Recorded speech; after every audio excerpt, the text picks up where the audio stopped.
السلام علیکم ناظرین، آپ سب کا استقبال ہے ایچ این نیوز میں۔ میں آپ کا ہوسٹ محمد اظہرالدین۔ آئیے بڑھتے ہیں تفصیلات کی جانب۔ آپ تمام ناظرین کا استقبال ہے ایچ این نیوز میں۔ ناظرین آئیے دیکھتے ہیں آج کے چند اہم خبریں کچھ ہی منٹوں میں۔ حیدرآباد میں آج دوپہر اچانک موسم تبدیل ہو گیا۔ شہر میں دوپہر تک شدید گرمی دیکھی گئی اور 2 بجے کے بعد موسم اچانک ٹھنڈا پڑ گیا۔ شہر کے کئی علاقوں میں بارش ہوئی۔ فلم نگر، جوبلی ہلز، بنجارہ ہلز، پنجاگرہ، امیر پیٹ، کوکٹ پلی، بال نگر اور دیگر علاقوں میں زبردست بارش ہوئی۔ بعض علاقوں میں تیز ہواؤں کے باعث برقی کی سربراہی میں خلل پڑا۔ موسلادھار بارش کے باعث سڑکوں پر ٹریفک کا نظام درہم برہم ہو گیا اور گاڑیوں کو شدید پریشانی کا سامنا کرنا پڑا۔ Telangana Urdu working journal federation کی 28 مئی بروز اتوار کو حیدرآباد میں ہوئی قومی کانفرنس میں منظورہ 25 قراردادوں پر مشتمل یادداشت کو چیف منسٹر چندر شیکھر راؤ کے حوالے کیا گیا اور ان قراردادوں کے مطابق اردو صحافیوں کے دیرینہ حل طلب مسائل کی یکسوئی کی درخواست کی گئی۔ ان قراردادوں جس میں GO2 239 کا خاتمہ، تیلگو اور انگریزی زبانوں کے صحافیوں کے مماثل اردو صحافیوں کو بھی ایگریٹیشن کارڈ کی اجرائی کے علاوہ اراضی کے الائٹمنٹ شامل ہے۔ فیڈریشن کی جانب سے یہ یادداشت آج وزیر اعلیٰ کے چندر شیکھر راؤ کو پیش کی گئی۔ فیڈریشن کے جنرل سیکریٹری سید غوث محی الدین نے ان قراردادوں کو سیکریٹریٹ میں واقع وزیر اعلیٰ کے دفتر میں داخل کرتے ہوئے حکومت سے مطالبہ کیا کہ وہ قومی کانفرنس کے منظور شدہ ان قراردادوں پر فوری عملاوری کو یقینی بنائے۔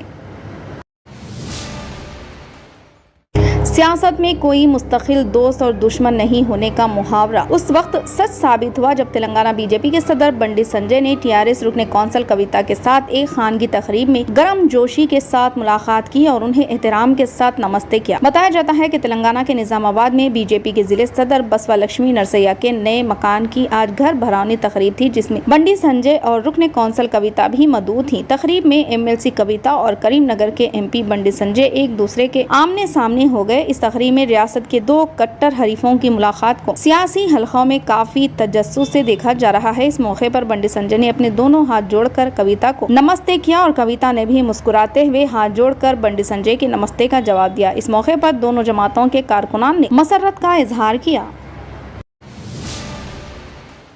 کانگریس قائد راہل گاندھی نے وزیر اعظم نریندر مودی پر جم کر تنقید کی۔ انہوں نے امریکہ کے دورے کے موقع پر سان فرانسسکو میں ہندوستانیوں سے ملاقات کی اور خطاب کیا۔ راہل نے اپنے خطاب میں کہا کہ ایسے میں ہم نے محسوس کیا کہ ہندوستان میں سیاست کرنا اب آسان نہیں ہے، چنانچہ ہم نے یاترا کرنے کا فیصلہ کیا۔ راہل گاندھی نے کہا کہ دنیا اتنی بڑی ہے کہ کوئی شخص یہ نہیں سوچ سکتا کہ وہ سب کے بارے میں سب کچھ جانتا ہے۔ یہ ایک بیماری کی طرح ہے کہ ہندوستان میں کچھ لوگ ایسے ہیں جو سمجھتے ہیں کہ وہ سب کچھ جانتے ہیں۔ میرے خیال میں وہ بھگوان سے زیادہ جانتے ہی وہ بھگوان کے سامنے بھی بیٹھ کر انہیں بھی سمجھا سکتے ہیں کہ کائنات میں کیا چل رہا ہے، اور وزیر اعظم نریندر مودی بھی انہی لوگوں میں سے ایک ہے۔ کرناٹک کے وزیر تعلیم مدھو بنگارپا نے کہا کہ ریاست کے اسکولوں اور کالجوں میں حجاب پر پابندی کے تعلق سے اس طرح کا فیصلہ لیا جائے گا جس سے تمام طلبہ برادری کو فائدہ ہوگا۔ انہوں نے کہا کہ اس معاملے میں تمام طلبہ کے مفادات کو ملحوظ خاطر رکھتے ہوئے پیش قدمی کی جائے گی۔ مدھو بنگارپا نے کہا کہ نصابی کتابوں اور یونیفارم کے تعلق سے کوئی پس و پیش نہیں ہے۔ انہوں نے کہا کہ تعلیمی سال سے اسکولوں کو شروع کرنے کے لیے تمام تیاریاں مکمل کر لی گئی ہیں۔ واضح ہے کہ deputy chief minister Shiv Kumar اور کانگریس نے انتخابی مہم کے دوران کہا تھا کہ ریاست میں کانگریس کے اقتدار میں آنے پر بی جے پی حکومت کے فرقہ وارانہ بنیادوں پر بنائے گئے تمام قوانین بشمول حجاب پر پابندی کو واپس لے لیا جائے گا۔ اسی دوران ریاست کے ایک اور وزیر پریانک کھڑگے نے بھی کہا تھا کہ کانگریس حجاب، حلال اور گائے کے ذبیحہ قوانین سے متعلق پابندی واپس لے لے گی۔ فی الحال کے لیے اس خبر نامے میں بس اتنا ہی۔ دیکھنے کے لیے آپ کا بہت بہت شکریہ۔ اگر آپ نئے ہیں اس چینل پر تو سبسکرائب ضرور کر لیں اور بیل آئیکن کو بھی دبا لیں تاکہ ہماری مزید اور بھی اپڈیٹس آپ تک پہلے ملیں۔